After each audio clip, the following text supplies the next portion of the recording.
आईवडील आपल्या पाल्यांना तळहाताच्या फोडाप्रमाणे जपतात. प्रत्येक क्षणी त्यांची काळजी घेतात. त्यांच्या काळजाच्या तुकड्याला उंच भरारी घेता यावी म्हणून शिक्षणासाठी शाळेत पाठवतात. ते तेथील वातावरण आणि शिक्षकांवर विश्वास ठेवूनच. परंतु हाच विश्वास जेव्हा पूर्णपणे तुटतो तेव्हा संभाजीनगरसारख्या घटना समोर येतात. माता पित्यानंतर एक शिक्षकच मुलांचे खरे मार्गदर्शक असतात. परंतु छत्रपती संभाजीनगर जिल्ह्यात शिक्षकाचं जे रूप समोर आलंय ते अत्यंत घृणास्पद आहे. ऋतुराज मिलिंद कांबळे याचा RTE मधून नंबर लागलेला आहे, परंतु राजर्षी प्राथमिक विद्यालय वाळूज या शाळेमध्ये RTEच्या विद्यार्थ्यांना दुय्यम प्रकारची वागणूक दिली जाते. त्या विद्यार्थ्यांना तुच्छ लेखले जाते. RTE मध्ये विद्यार्थी आहेत त्यांना पाठीमागच्या बाकावर बसवले जाते आणि त्यांचा मानसिक शारीरिक छळ केला जातो.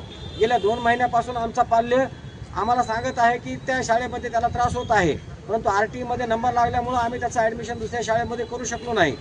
म्हणून परिणामी काल अशी घटना घडली की शहा नावाच्या शिक्षकाकडून आमच्या पाल्यास अक्षरशः त्याच्या पायावरती पाय देऊन त्याचे दोन्ही हात एका हातामध्ये धरून लाकडी काठीने त्याच्या बुडावरती एवढे फटके मारलेले आहेत, कमीत कमी 20-25 वळ त्याच्या खालच्या बसायच्या भागावरती आपल्याला दिसून येत आहेत.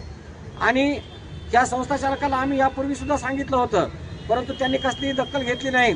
म्हणून आमची मागणी आहे की संबंधित संस्था चालक सुरेश वाचोरे याच्यावरती सुद्धा अनुसूचित जाती जमाती प्रतिबंध कायद्यानुसार गुन्हे दाखल करण्यात यावे व त्याला सुद्धा तात्काळ अटक करण्यात यावी, एवढी आमची मागणी आहे.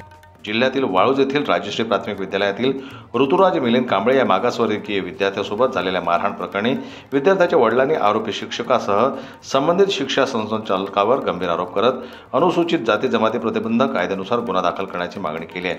आता या गंभीर प्रकरणी प्रशासनाकडून कुठली कारवाई करण्यात येईल या बाबींकडे सर्वांचं लक्ष लागलं आहे. जनमत न्यूज करता राघोजी पुंडगे यांची रिपोर्ट, छत्रपती संभाजीनगर.